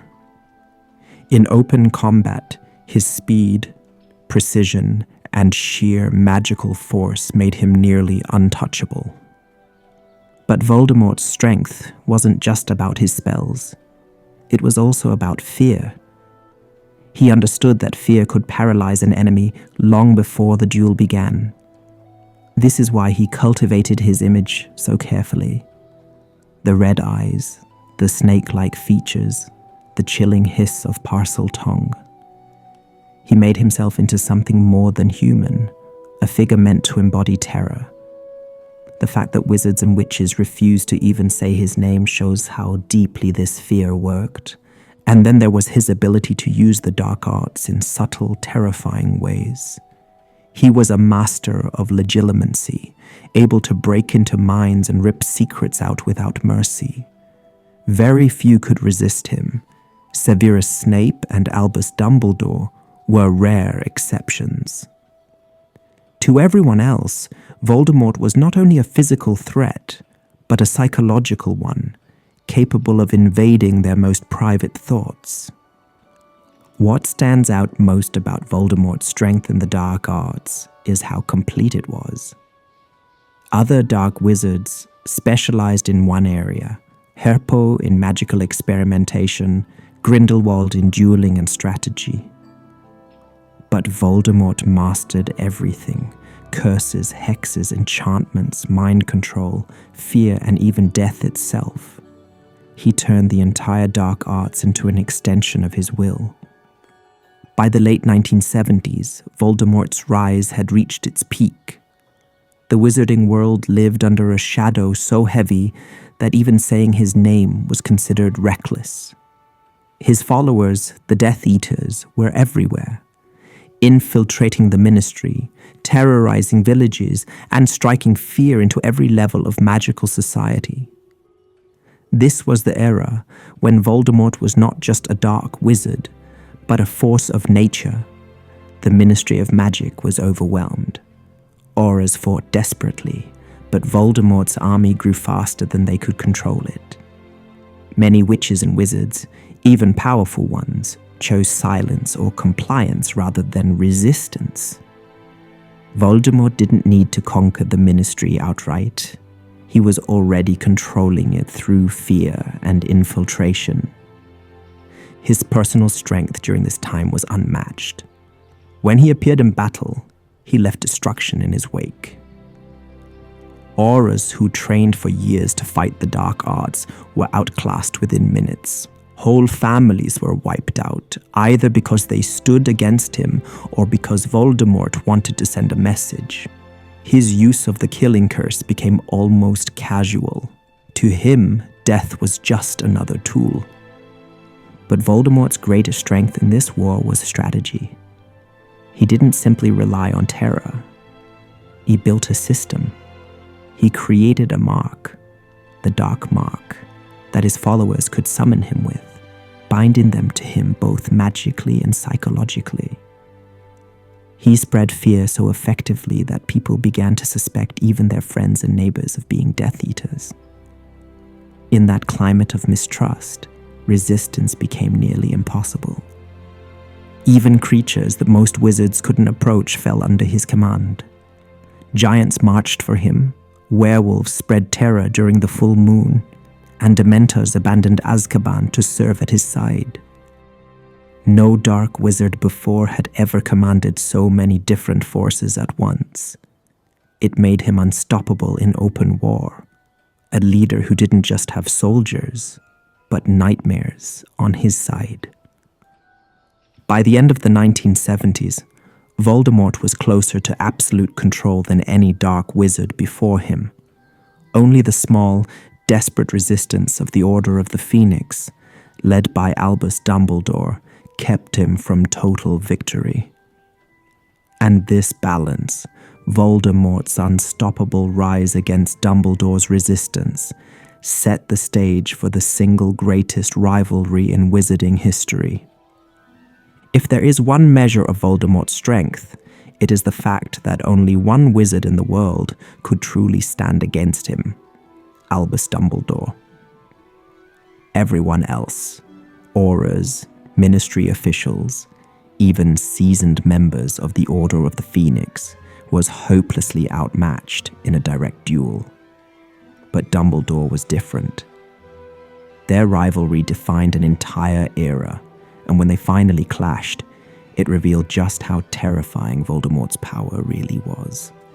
The most famous confrontation happened at the Battle of the Department of Mysteries in 1996. After Voldemort had returned to power, he personally entered the Ministry to strike down Harry Potter, only to find himself face to face with Dumbledore. What followed was one of the most extraordinary duels ever witnessed. Voldemort's opening strikes showed the scale of his abilities. He unleashed waves of curses that shattered stone and melted glass, spells cast with such speed and force that most wizards would have been obliterated instantly. His killing curse came so fast that only Dumbledore's mastery of transfiguration, conjuring objects in its path, kept it from landing. But it wasn't just brute force. Voldemort showed his versatility, conjuring Fiendfire, a magical firestorm that devours everything in its path, and twisting water from the Ministry's fountains into weapons. He shifted between curses, transfiguration, and elemental magic seamlessly, proving that his understanding of magic wasn't limited to destruction. It was total. Even more chilling was his control of the mind. When he realized Dumbledore would not fall easily, Voldemort turned to possession, forcing his way into Harry Potter's body to break Dumbledore's will. It was a move that showed both his skill in legilimency and his utter lack of hesitation in using another's soul as a weapon. What the duel proved was simple. Voldemort was Dumbledore's equal in almost every respect. Their fight tore the very air apart, a storm of magic that no other wizards alive could have survived. Dumbledore himself later admitted that Voldemort was the most powerful dark wizard he had ever faced. And yet, the duel also revealed Voldemort's one weakness: his inability to understand love or sacrifice. It was this blind spot, not a lack of strength, that gave Dumbledore the edge. Without it, the outcome might have been very different. Still, the fact remains: Voldemort was so strong that only one wizard, the greatest of his age, could meet him as an equal. Against anyone else, he was untouchable. For years after his first downfall in 1981, Voldemort was only a shadow of what he had been. But when he returned in 1995, he came back stronger, more ruthless, and more determined than ever. The Second Wizarding War was the moment where his power, both magical and political, reached its absolute height. From the start, Voldemort wasted no time reassembling his Death Eaters. Those who had claimed innocence after his first fall were dragged back into service, bound by fear of his wrath. Others who had stayed loyal in secret were rewarded, proving how deeply his influence still lingered. This showed one of Voldemort's great strengths. He didn't need to rebuild from scratch. His symbol of fear had never disappeared, and the moment he returned, it commanded loyalty again. In battle, his strength was clearer than ever. During the Battle of the Ministry, he fought Dumbledore to a standstill, and even Aurors and the Order combined were no match for him. In duels, he struck down opponents almost casually, using killing curses and blasting curses that few could deflect. Entire squads of trained fighters scattered in seconds under his wand. But Voldemort's power in this era went beyond duels. He took control of the Ministry of Magic itself. Through infiltration, manipulation, and force, his followers seized the highest offices, turning the government into an arm of his rule. This was not just strength of magic, it was strength of strategy. He realized that to dominate Britain, he didn't need to destroy the ministry. He needed to wear it like a mask, making his power seem like law. Fear spread faster than ever. Posters of Muggleborns on the run lined the streets, and families disappeared overnight. Hogwarts fell under his control, with Death Eaters placed as professors and Snape as headmaster. Dementors no longer circled only Azkaban. They roamed freely, spreading despair across the country. Voldemort's reach was total. The government, the schools, the prisons, even the newspapers. And yet, at the center of it all was still his personal power. Every one of his followers knew that if he was displeased, their lives were worth less than nothing. His wrath could kill instantly. His anger could torture with the Cruciatus Curse until a person's mind broke. And his skill in legilimency meant no lie could survive under his gaze. The Second Wizarding War was Voldemort at the absolute peak of his strength. Immortal through Horcruxes, unmatched in battle, and ruler of an entire society through fear and corruption. He wasn't simply a dark wizard anymore. He had become the living embodiment of terror itself. The Battle of Hogwarts in 1998 was Voldemort's last stand, but it was also the clearest display of just how far his strength had grown. By then, he was the undisputed master of Britain. His Death Eaters controlled the ministry, his forces had crushed resistance groups, and he himself had claimed the Elder Wand, believing it would make him unbeatable. All that remained was to destroy Harry Potter and the last remnants of defiance. When Voldemort's army arrived at Hogwarts, it was unlike anything the school had ever faced. Giants smashed through defenses, Dementors blanketed the skies, and waves of Death Eaters stormed the walls. Ordinary witches and wizards, even experienced fighters, stood little chance against the sheer scale of his forces.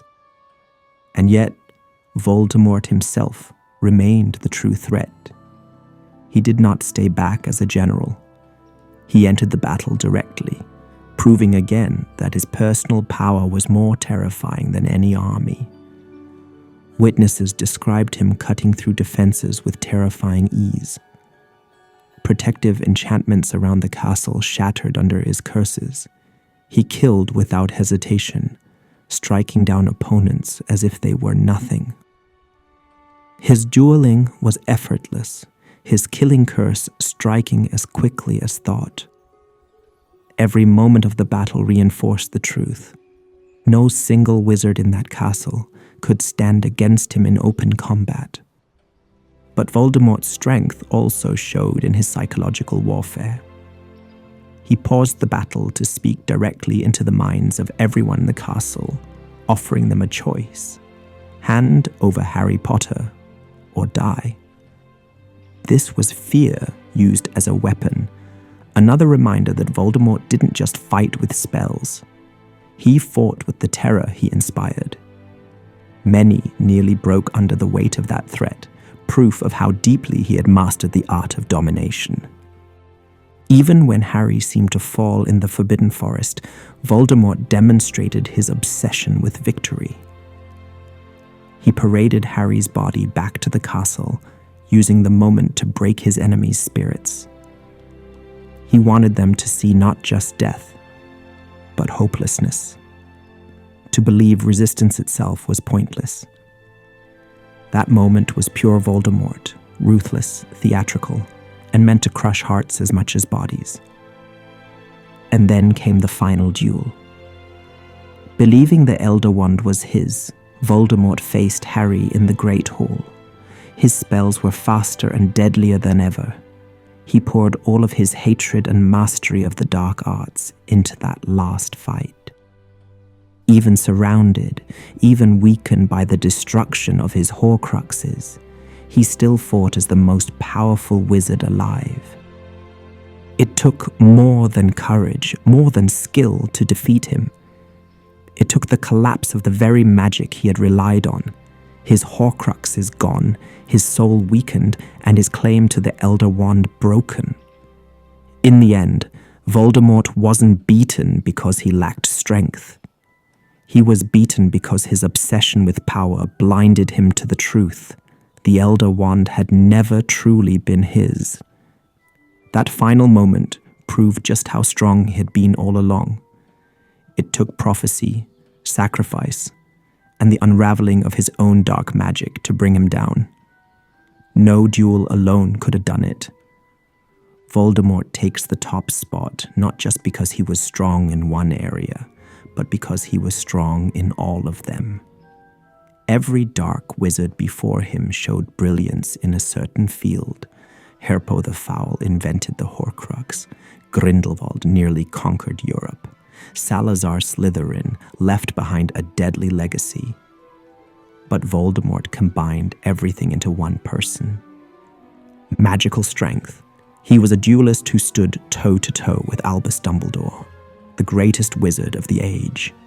His spells were cast faster, stronger, and more precisely than almost anyone else in history. Dark arts mastery. He didn't just use curses, he reinvented them. Splitting his soul into 7 Horcruxes was something no other wizard had ever dared, and it made him nearly immortal. His comfort with cruelty and experimentation pushed the limits of what magic could do. Charisma and manipulation.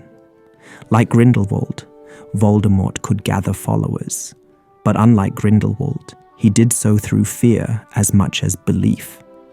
His Death Eaters weren't just loyal, they were terrified of him, which made disobedience unthinkable. Control over creatures, dementors, giants, werewolves, even a basilisk through his bloodline. Voldemort commanded beings most wizards couldn't approach without being destroyed. His army wasn't only human, it was a collection of nightmares. Psychological dominance, he turned his own name into a weapon. Wizards and witches flinched at Voldemort, calling him "he who must not be named," out of sheer terror. That kind of psychological grip is its own form of power, greater than many spells. Strategic brilliance. Twice he brought the wizarding world to its knees. During the First War, the Ministry was crippled. During the Second, he outright seized it and wore it like a mask. Voldemort understood not just magic, but how to use fear to control society itself.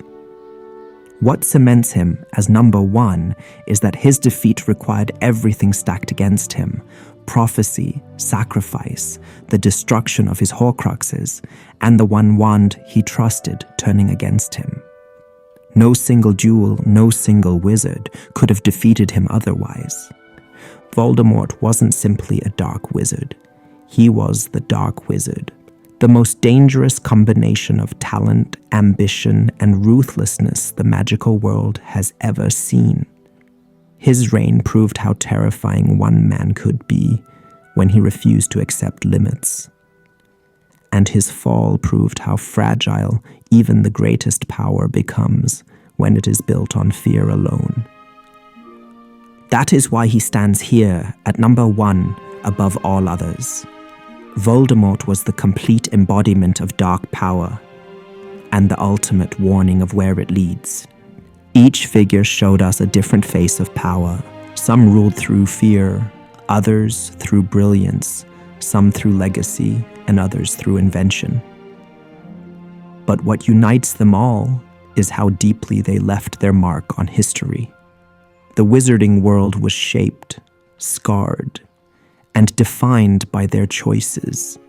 Their names are remembered not because they brought peace, but because they bent magic in ways so extreme that the world could never forget them. And perhaps that is the lesson. Power without restraint, without compassion, always carries a cost. Grindelwald's empire fell in a single duel. Voldemort's Horcruxes could not protect him from his own blindness. Even the oldest names, Herpo, Slytherin, Morgana, live on less as triumphs and more as warnings. For every dark figure there were those who stood against them. Egbert against Emmerich, Dumbledore against Grindelwald, Harry against Voldemort. Their victories remind us that as terrible as dark wizards may be, they never stand unchallenged. So as you drift to sleep, think of these 10 figures not only as the most powerful dark wizards of all time, but also as reminders that power alone is never enough. That fear can rule for a while, but it never rules forever. And that even the darkest magic cannot escape the light when it finally comes. Thank you for joining me on this long journey through the shadows of the wizarding world. Rest well, and may your dreams be free of serpents, curses, and dark lords.